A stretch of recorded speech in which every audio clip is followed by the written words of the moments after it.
Thank you so much for staying tuned to this channel. Welcome to yet another edition of International Forum. I am Wilson Omasho. Today it is about the war between Russia and Ukraine, zooming it in on the battle for Bakhmut. Yes, Bakhmut right now, according to reports, some say it has fallen. Others are saying, no, it hasn't fallen, that is still intact. Some months ago, when Zelensky was asked about the war, if Ukraine will win, he paused and said, yes, Ukraine is going to win this war. A few months back, Russia like saying that no matter the amount of weapons supplied to Ukraine by their allies, the outcome of the war will remain the same. Nothing will change. What they want in that war must fully materialize. Is that what we're seeing right now? Don't forget that also, Zelensky, the president of Ukraine, made so many unscheduled visits to some top countries of the world. They went to France, UK, Saudi Arabia, just to garner support, to get weapons, to get assistance, to repel the Russian forces menacing, decimating, so to speak, some parts of Ukraine. And don't forget that also, Russians' attack, according to reports, are becoming more precise by the day. Do you think the weapon given to Ukrainian army to repel the Russian forces, do you think it would be enough for there to be a turning tide when you talk about the war? Or do you think that the U.S. right now is biting more than they can chew in this conflict?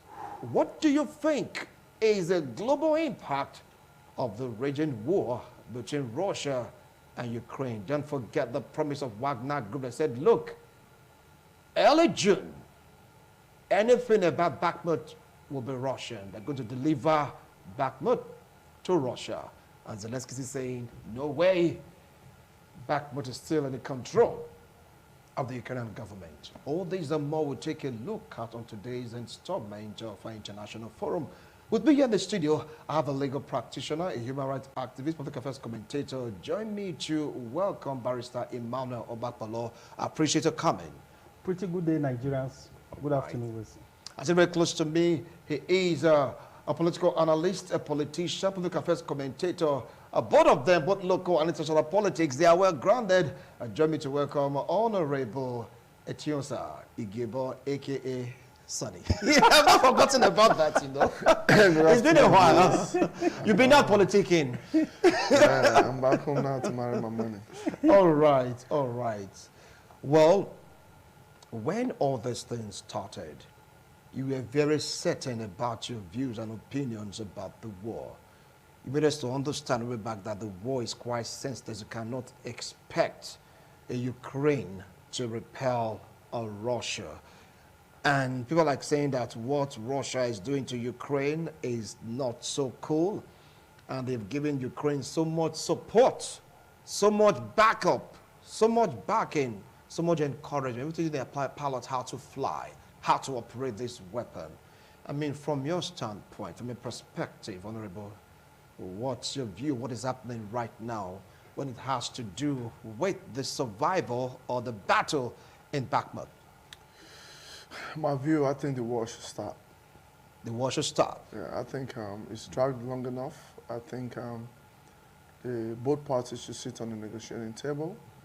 I understand that sometimes it is very difficult to look at issues the way they are and speak to it the way they are. It's never always a nice feeling to be around where bullets and bombs are falling on the ground. It is a terrifying experience. I'm sure recently we were listening to the problems that was emerging from Sudan. And a Nigerian student was given a kind of an overview of what has transpired when they were leaving Khartoum to the safer neighborhoods in Egypt. And then he says, well, there was a bomb that landed, which sounded very scary. And they asked that student, how far away was that bomb? He said it's about 1 kilometer away. You can imagine a bomb that lands 1 kilometer away. How exactly it shook the people who was a kilometer away from the point of contact of that bomb. So it's not a very nice feeling. I think, like I said before, it is a very difficult task for Ukraine. Russia is a much bigger country. They have very steep and super advanced technology. They have the means. Their network is stronger. I don't feel that even if it is not a clear-cut thing for the Russians, definitely there are casualties here and there. I fear and I worry about the silence over who is winning and who is losing. Because before Russians come out to tell you that they've had victory with XYZ, only God knows the atrocities that has transpired with the innocent people of Ukraine.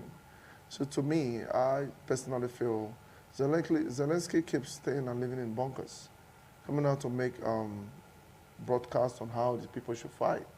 I think these things can, at this point, be resolved on a round table, whereby the Western world that is supporting them, as well as the Russians, with pressure from the Chinese and other well-meaning nations within the space to come together and find a way to resolve. Because, like I said before, they are the same people. The Russians and the Ukrainians are very close in terms of culture and traditions, the way they live their life. And I'm worried for Ukraine. You're worried for Ukraine. Barrister, over to you. It's worrisome. And just like in your introduction, you made the viewers to understand of President Zelensky's magic moves to different European countries. And also, fortnight ago, I watched over the news when Ruto, the president of Kenya, was now telling the whole world that Africa and African leaders may be the ones that will end the war between Russia and Ukraine. When this war began, if my memory judges me correctly, on the 24th of February last year, I did say that it was a senseless war, that what the world went through under the COVID-19 era and the other epoch of trouble and turbulent times that the world have gone through, that war was needless. And the war just now, particularly the battle at Bakhmut, reminds me of the piece written by, the poem written by Oswald Mitchell titled Stalin Meets Mutesa, and also that of Dennis Brutus, later Tomato 17, where he described the apartheid regime in South Africa by Dennis Brutus and his experience in the code of the day, where he said, if I can remember one of the lines, he said, "And the dark of the night made us to understand, and we find ourselves in a matchbox." Ukraine just now has found herself in a matchbox. The battle at Bakhmut is not something that anybody would want to give any form of utopian idea on, to the extent that one may argue that Ukraine is doing something marvelous or something excellent there. No. I can remember on the 1st of May 2023, the Ukrainian forces withdrew from Bakhmut, and they came back somehow on the 10th of May. But post now, the state that is very close to Bakhmut, 24 kilometers away from Bakhmut, that is eastern Ukraine just now, is now occupied by Russian troops. And the Russian troops are going towards the heart of Bakhmut. And the way it is now, if we are to go by report on the 22nd of this month, which was a few days ago, I think yesterday, I guess, the battle is really tensed. And I do not see any magic that Ukraine will make or pull out to be able to sustain the scientific and technological prowess of the Russian forces just now. Because, you know, my co-panelists here talk about bombs, guns. This one is not just all about bombs and guns. Missiles, supersonic missiles that in the split of seconds, they're already where they are sent to. So I don't think Ukraine can survive this. I think, just like he said, I align with him absolutely that peace should be given a chance. And I don't know how it is going to come. However, I pray and hope that what African leaders are now nodding their heads like the young lizard, they could achieve it. They could achieve it. Now let's take a look at the unscheduled or unprecedented journey of the president of Ukraine, Volodymyr Zelensky, to various countries to solicit for help and, of course, for support. U.S. also give them some very powerful weapons. When they went to UK, promises were made to them and weapons were given to them. They went to Saudi Arabia also, unprecedented visit to, like, appeal to them for help and support. Do you think all these weapons given to Ukraine will turn the tide of the war? Because they are talking about taking back territories occupied by Russia. They call it something like an invasion, so to speak, that is going to start soon, but they have to regroup, get these weapons working. Then they're going to retake all footholds of Russia that is in Ukraine. Well, I think the trips that the Ukrainian president is embarking on, to me, if you ask me, has a lot to do with the fact that he's struggling to sustain the pressure from the Russian military, because there are times when it was quiet and there were reports, especially on the media, whether it's pro or against, to say that Ukraine was winning and holding ground. Especially remember when a vessel or a speedboat, a gunboat was shot down with a drone, and the Russian ship vessel was sunk, probably because of maybe a faulty radar system and the Black Sea. It was made a big deal, but Russia do 100 times more of that damage to Ukraine, and the media don't talk about it. So for him to be moving around and to the point of going to Saudi Arabia, who we have known as openly thrown their weight behind the Russian aggression, regardless of how you've seen it on their position with the US or the Western powers, shows to me that maybe that is a part of, well, let me back a little bit more and then seek for those people who are friends with Russia to say, look, let us find a way as a dialogue, not to come out weak to a very large extent. Because when the US visited Saudi Arabia, the king, bin Salman, clearly didn't want to have any affiliations with them. And when they talked about OPEC, because they said, because before Joe Biden became the president, they regarded or referred to Saudi Arabia as piranhas. You know, so he reacted to that. So what I'm trying to say in a nutshell is that when you look at all this happenings and the U.S. being the leader of the retrogressions or the the reactions towards Russia as the leader haven't been there and they don't listen. Is it maybe Zelensky that will go there that will listen, except he's going there to talk about how do we find peace to a large extent? Because you cannot tell me that a country that can produce their own war weapons, a country that has fighter jets, submarine, they have radar system, they have supersonic bomb, they are intercontinental ballistic missile, they are very strong and they are known to be battle-hardened sort of people. And then a younger brother wants to take on them regardless of the political interest. And then you expect that sort of thing to be like a mere child's play. No, it isn't. Sometimes you don't know how difficult the journey is when you're carried on. It is the person that carries it that understands how difficult it is.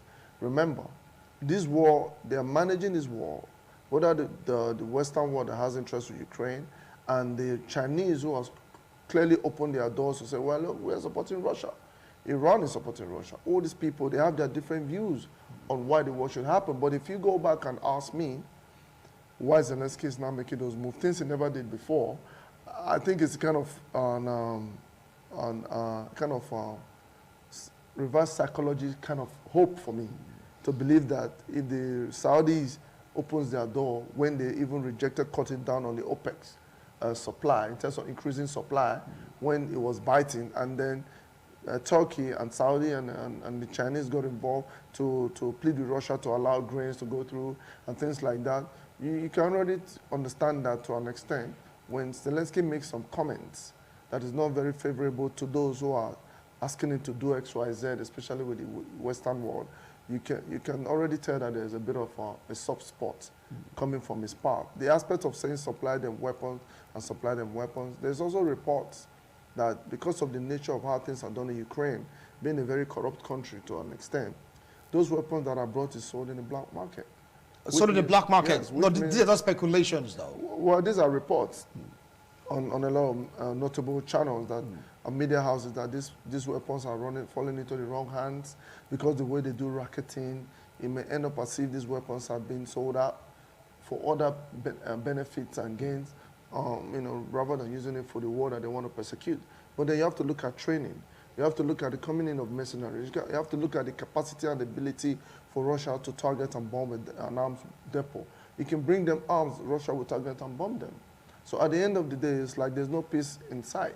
If you go to the Kremlin, when a drone lands in a place close to where the Russian president lives, there's this insinuation of assassination attempts at XYZ, XYZ. But what has happened in Russia has been happening in Ukraine times without number. Sometimes you see major cities having a bomb blast and innocent people dying. So to me, the visit is just some sign of weakness and wanting to find peace. But I think if, you know, to me, if he keeps doing that, to an extent, I think they should give him a listening ears. Because there's no way, no matter the amount of weapons that is supplied, that people who were not originally trained as a military personnel to take up a fight to defend their land, being able to fight against a trained personnel. Most of the Russians and the equipments are trained, people with training ability, they can actually go to war. The boots on ground is not always as much as the high-level supersonic weapons and things that they do. When they feel that there's challenge from this point, they'll come in with the big things and drop it on you. And to me, like I said, I think it's about time that the world should come together, find a way to broker peace, because no victor, no vanquish.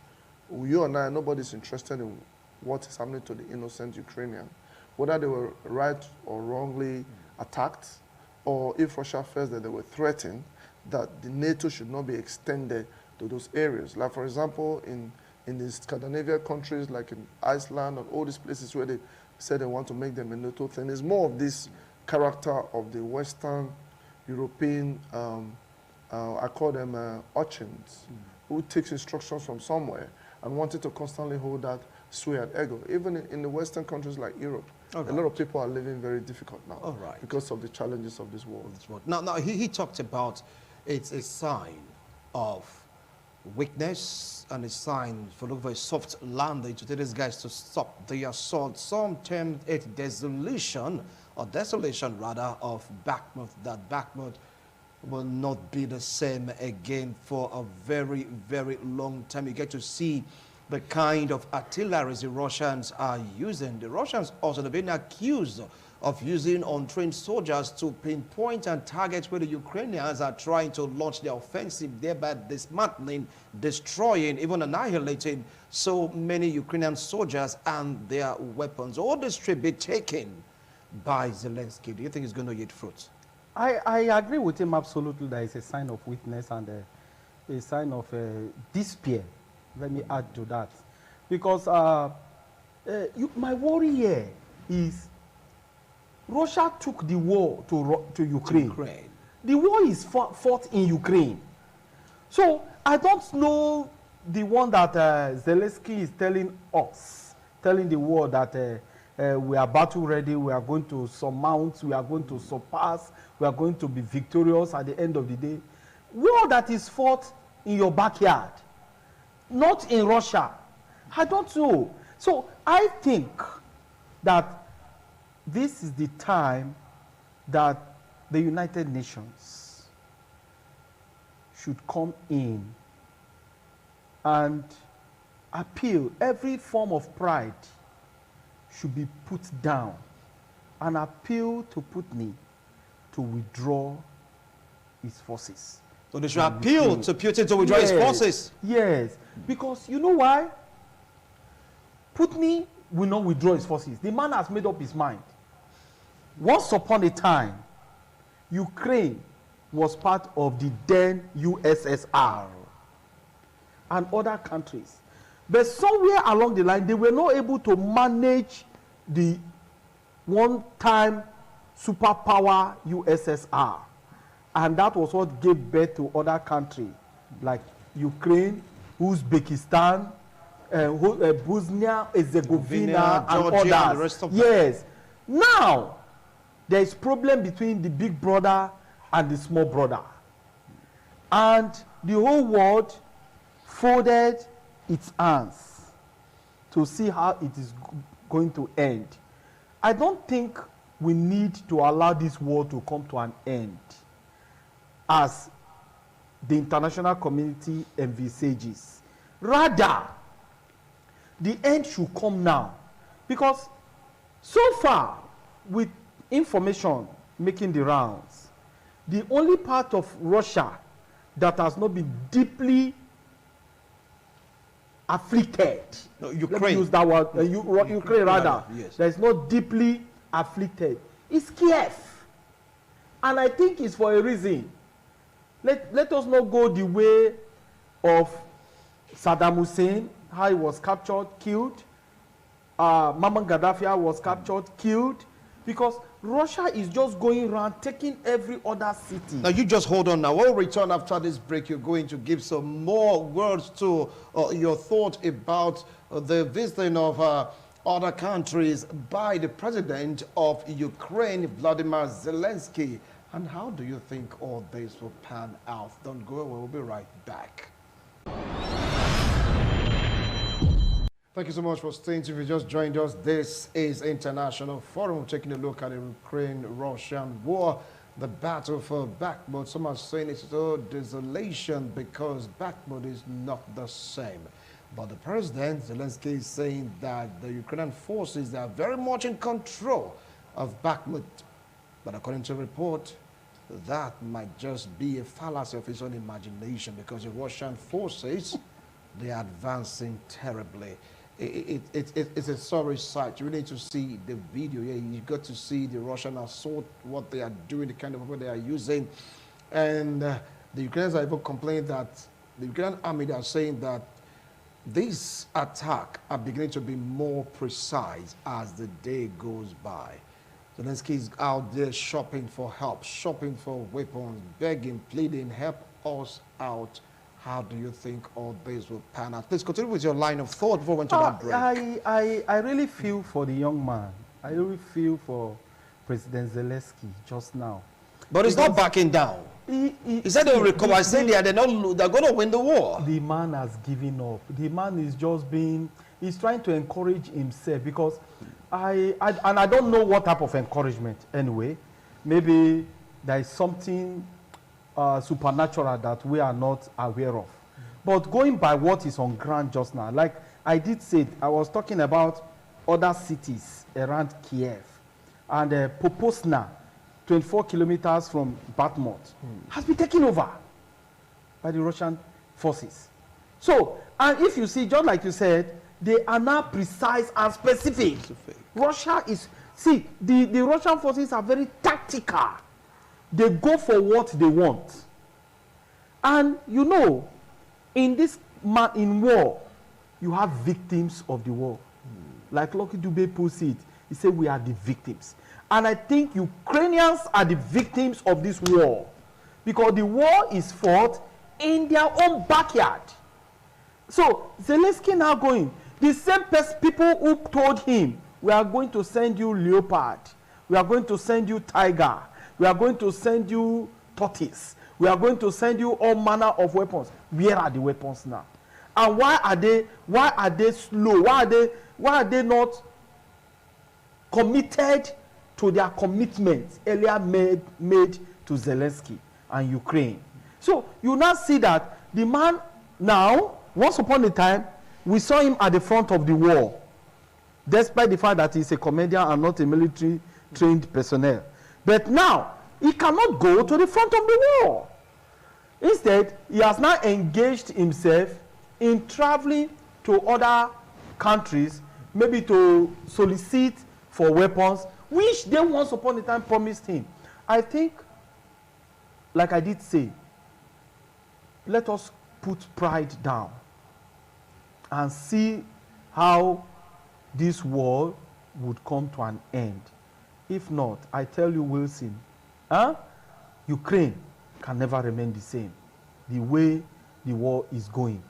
Because once Bakhmut is captured, the way Crimea and other cities have been captured, then the next target may be Kiev. And that we do not want to happen. All right, now, if Bakhmut should fall right now, do you think Kiev will be next? Don't forget they have wretched news of attacks by drones on the capital of Ukraine, Kiev. Despite the fact that Zelensky is saying, look, we are still very much in charge. Bakhmut hasn't fallen. The Ukrainians are in charge of it. If Bakhmut is sacked, what next? Well, I'm sure you know that sometimes some people says, well, there are people you beat, you tell you have to kill me today. They are losing the war, they keep fighting. And when you leave them, say, well, you can do nothing. See what I'm saying? And if you look at the issue of Bakhmut, why it became a strategic town, even before the war got to Bakhmut, they spoke on it severally, especially when I listened to Crosstalk and other commentators on the Russian war. When the Russians first went into Ukraine, they were moving towards Kiev, but they got resistance. And what they did, they pulled back. When they pulled back, they moved back en masse. Some people said they were defeated. Russians was not who they said they were. And some said maybe they were going to go and regroup. And then from the special military operation to a full-scale war. That is practically what has been happening now. So now they keep going from stage to stage, looking at areas that they will weaken to enable them stop being booby-trapped by the time they are coming into a particular city. Because if Bakhmut falls, I can assure you they will still look at one or two other aspects and then go after Kiev. Kiev is not unreachable. Many a times they've dropped bombs in those areas. They've used supersonic bombs to hit them. They've tested their supersonic bombs. They have bombs that glides. You see what I'm saying? They are building more sophisticated arms. They are looking at ways of even using this rain fire. They have a special bomb that rain fire. By the time they drop it, it burns everywhere. You know, like napalm. Yes, and Russians are even accused of using dirty bombs as well, which means they have so much in their arsenal. The quest was Russia was holding back because these people are their own brothers. They didn't want a situation whereby they are forced to go back and say, well, this is who Russia is. They were trying to be reasonable. They were trying to use basic personnel. But then when they realized that it was hard on them, they went back and they constantly strategized. And the strategy has led to a point whereby supersonic bombs is being used. More expensive bombs is being used. They are manufacturing more because remember, whatever they capture, they quickly bring in the equipment, the radars and all those things to further push away the attacks because there are a lot of arsenals coming from Ukraine, but just that the Russians are taking them down. So if they capture Bakhmut, they will also build a more sophisticated radar system around it. And the more they keep fighting, the more Ukraine gets smaller. Just look at the innocent people, the kids. Look at the eyes of those children that are getting on the train. Sometimes the Russians bomb the trains just to make life difficult for the citizens, believing that the citizens will rise up against Zelensky. But because the citizens are still believing in the idea of it's going to get better, anybody who can touch anywhere in your place outside overcoming you completely, she already tell them that for Russia to go back and take it one after the other. They spoke on the Crimean region, how they were going to chase Russia away from the Crimean region, how they were going to chase Russia away from the Black Sea. Russia went further to even take more areas and territories in the Black Sea to further consolidate their hold in that area, which means they are telling you, look, if we want to come for you, we can come for you. But at this point, for even the way Putin was speaking was like, I think Zelensky needs to behave himself. I think he needs to stop being gassed by the Western partners, the word he uses. And when those things get a bit hard and Russia is being mocked by any attacks on them, then it gives them the will and the anger, like Abakbola said, that the man is determined to do X, Y, Z. Let me take your mind back a bit. When we first started this conversation on the international forum on this issue of Russia-Ukraine war, which I said from day one, that it was a big mistake on the part of Ukraine because somebody is using you against them. Ukraine used to benefit from the passage of gas from the Russian territory to Europe. All those earnings are stopped. Now they are exporting their grains at the mercy of Russia. If Russia don't want you to go through the Black Sea, you don't go through the Black Sea. It took the United Nations to broker a deal to allow them export grain, which affected us in Africa. Okay, now, he was supporting the idea of the Ukrainian war and the Western idea from the beginning. He believed that Ukraine might be able to do X, Y, Z, and I told him, from what I know with this system and these people, I know it will be difficult for Ukraine to make such gains because of the issue of the mixed agreement. For years, the mixed agreement was disrespected by an idea. That idea is the Western idea of hegemony. Everybody do it. There's nothing wrong with that. Russians do it themselves. But if Bakhmut falls, like they say Bakhmut has fallen, look at the pictures. Who is leaving their homes? Not the Russians, the Ukrainians are leaving their homes. City after city. There was a city they went after that has 400,000 people living there. Bro, they sacked everybody in that town. See, what I'm trying to say is that when Bakhmut falls, and the Russians bring in their equipment and technology and build more radar systems to block any forms of attack and push the base gradually, Ukraine is going to get smaller and smaller. So if Bakhmut falls, I would not rule away the fact that they may get to Ukraine. They may get to Kyiv now in a different way and form. You know what I'm saying? We don't want this war. Personally, I think this war should stop because Zelensky understands very well, a comedian, for God's sake, won and become president. He doesn't understand the tenets of a war. And war is not a nice thing. He's always afraid. He's always in the bunker. He knows things are not working the way it should be working. For you to move from European Union to the US, to the United States, now you're going to Saudi Arabia, who is a pro-Russian country, to the extent that even the US and the Saudi Arabians are not really in good terms now. The Saudi Arabians even went ahead to supply Russian crude oil and their whatever through Saudi Arabia. And the Europeans are buying it. The Americans are buying it. And yet, Ukraine that was earning from the passage of gas is no longer earning anything. So you tell me, because your guess will be as good as mine. If Bakhmut fall, what do you think would happen? All right. If Bakhmut fall, what do you think will happen? Does it mean that Russia, they're no longer holding back? Is that what it means right now? Are they all out to smoother, to, how would I put it now? Because I'm looking for the word to use, not to, of Pharaoh's regulations governing the earth, because, come on, Bakhmut is totally desolated right now, and the battle is still raging on. Is it no holds barred? Take it all out on them? Is that what Putin is using right now? Yeah, to my mind, I think Russia is getting more strategic. While Ukraine is in between, nowhere now. How do we go? It's like a guerrilla warfare where the surmounting warlord is now up and the other is down. In a situation like that, what happens? Who takes the crown? Who becomes the victim? These are questions that will be asked. And that is what we are asking just now. Who is the victim in this war? Is it NATO that is the victim? Is it countries like Poland and others, Liechtenstein, those small countries that once upon a time told Ukraine, don't worry, we are with you, we are brothers. After all, every one of us belong to the former Soviet Union.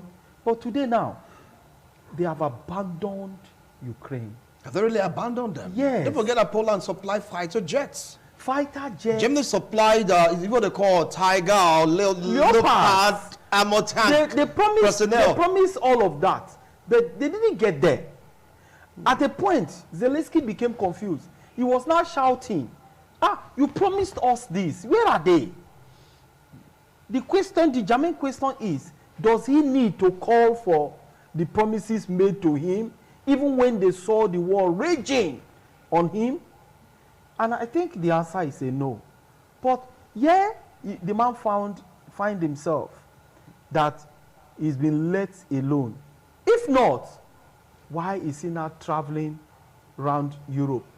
Even going to an Asian country like Saudi Arabia, who has for just now, is trying to have a strong tie with Russia and betraying the relationship she once had with the United States of America. That is my think. So now, if you look at arithmetically, if you look at the whole proceedings of the world, and you want to sum up what has happened in the world, who are you going to say is just now the victim? Of course, it's the Ukrainians. And that is why I think Zelensky should sit down and perhaps, or his advisors should also sit down with him and think of what to do next. If not becoming the member of NATO will bring peace, then they should toe that line. If there is another a further agreement that Russia wants them to enter into for there to be peace, then they should also look at it. But Russia has spelled it out already. Disband your military. Leave this Donbass region. Go home. But Zelensky said no. He doesn't want that. Look, I do not disband your military, leave the Donbass region, and we'll be bye-bye to this war. Look, I think they can sit down and discuss more on that, because Ukraine is a sovereign nation. You cannot just tell a sovereign nation to disband its army or our army. No, you cannot. Because the territories of that nation is being guided by... No, it's talking about the military fighting this war. Let them go home. Go home to where? That's why I said there's a way they can broker peace. All right. Perhaps go to a neutral country or nation to sit down and see what they can discuss. Okay. That is the offer of Russia. What is the offer of Ukraine? All right. You get it? All right. Since Russia has been able to make an offer, I think Ukraine cannot take advantage of that and say, okay, come, let's sit down. Let us have a point where we will meet and see how we can broker peace. Offer, all right. I mean, because that offer cannot stand. Yeah, he said leave the Donbass region. It cannot stand. Declare them part of Russia. Let the military go home and the assault will stop. You see, let me tell you this. That is when the Russian president and the Russians got angry. Ordinarily, they missed the agreement to do with the Donbass region and what has happened. Even the way Crimea was taken over, event led to it. Yeah. It was the 2014 uprising that led to the annexation of the Crimea region, whereby they took off the Ukrainian passport and gave a Russian passport. Not even all parts of Crimea. But then again, in the issue of Donbass, there were certain people who were living within that sovereign nation, like you said, which the Russians were not obviously objecting to. But there was a militia war between the sovereign nation and those Russian speaking who says, well, they are asked not to speak Russian within the sovereign nation of Ukraine, even if they have Russian ethnic descent. That was a quarrel. But then Russia respected that to an extent till this problem started. Now that this problem has started with all the things that has happened, it goes to a point they felt belittled to a large extent. That is why he's telling them, well, if he says, drop your weapons, let the military go and lead the Donbass region in a sovereign nation, it becomes a difficult thing for the Zelensky people to do. And that is what Russia is using to prolong this war. Because the longer the war goes, the smaller Ukraine becomes. They've gone beyond the Donbass region, and they've practically taken over the Donbass region. Anyway, they've practically taken over that many months ago. They are moving further and further down the line. So what the Vladimir Putin is doing now, because of the persistency and the continuity of probably the inabilities of Zelensky to understand the implications of this war, is wanting to punish them in return, because Putin was refusing to sit with Zelensky, because he felt like he was too junior or too small for him to sit with, because of the way he felt he was being disrespected. You see what I'm saying? So at the end of the day, like you said, the victims are the Ukrainians. I said this from the beginning, not because I'm a pro-Russian. I'm more of a pro-Western kind of kid. I love everything about the West. I understand the instance of hegemony and power tussle. I understand about the issues of a pawn in the chess game, like I said, that the Ukrainians has become now. There is no way somebody that gets supplied ammunition and being trained how to use it compared to someone who produces ammunition even better than what you want to give, what they want to give you. Talking about Leopard tanks, Russia already has tanks better than Leopards. You're talking about short and long-range missiles, whatever it is, whatever they've given to Ukraine is recorded on the debt they are owing to the Western countries. It's not free. You see what I'm saying? So now that the situation is not difficult for Zelensky, and he says that the military is, Russia is saying, drop your arms and leave the Donbass region. With hindsight, the idea of the missile agreement would have been better for Ukraine if the war never started. They go back to the agreement they had. No, I mean, I said with hindsight, that initial plan of the mixed agreement to say, have your Ukraine, have your country, let the Russians live there, but stop killing them, would have been a better option now, knowing the way things are in the back of their minds. Like you said, for a Western-controlled media houses, majorly, to put out videos that's not favorable to the Ukrainians, as much as they're trying to tailor the idea of the war, who's winning and who is losing, whereby today, those things is not here for Mr. Bakhmut to see and build his own new narrative. That this situation is getting worse off compared to the way he took his stand in the beginning. Yeah. Like I was not supporting the Russia, but I was just saying that these people cannot fight them. To a very large extent, you can understand the damage in real time that has been done to that country. That country has been hurt so badly. The people has been displaced.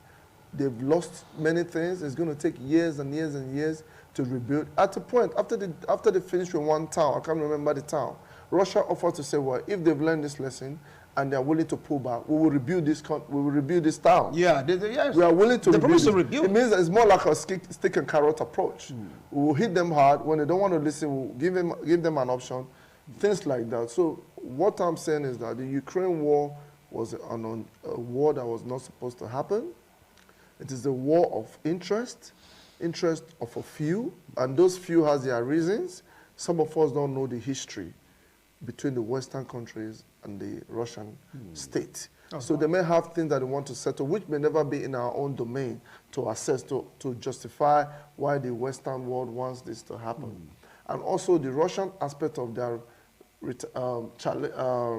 retrogression of, completely rejecting what was happening. Because I know on this stage I've spoke about 2008 when President W. Bush was president of the US. I knew what happened in Georgia. Even with the problem with the NATO, NATO is still not in Ukraine. I would expect that today, Ukraine has joined NATO. But the Western country knows very well that if they push their luck so far, it may result to a nuclear war, which would not be good for any of them. It will not be good for them, it will not be good for the Kremlin, it will not be good for you, it will not be good for anybody. So because they shout about Armageddon, and remember when the US president said, oh, Russia is going to get into this Armageddon, which means if you ever deploy a nuclear bomb, there will be a problem. So if you know that is the case, Mr. President, as the leader of the world, why not call these people, reach out to Putin, and sit down as a big brother and resolve this issue so that they can start the process of rebuilding and let the Ukrainians go back home. All right. Because they are suffering for nothing. I really feel for them. All right. Now, is this the beginning of the end of Zelensky?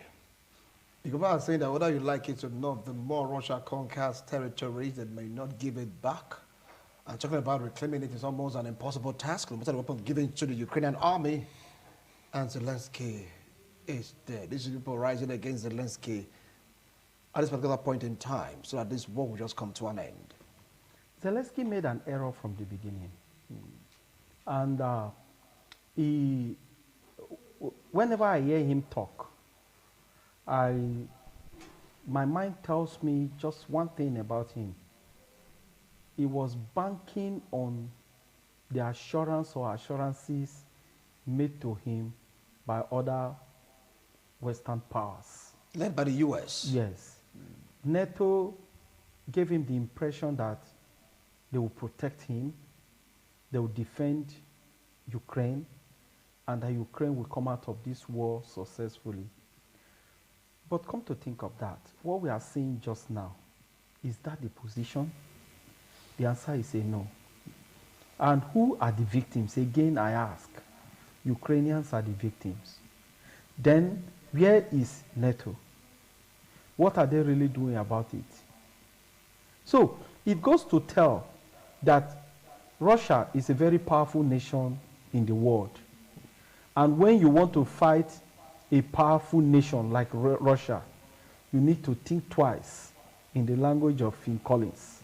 You think twice so that you don't just jump into it because you may not be able to jump out of it. And I think that is the situation just now.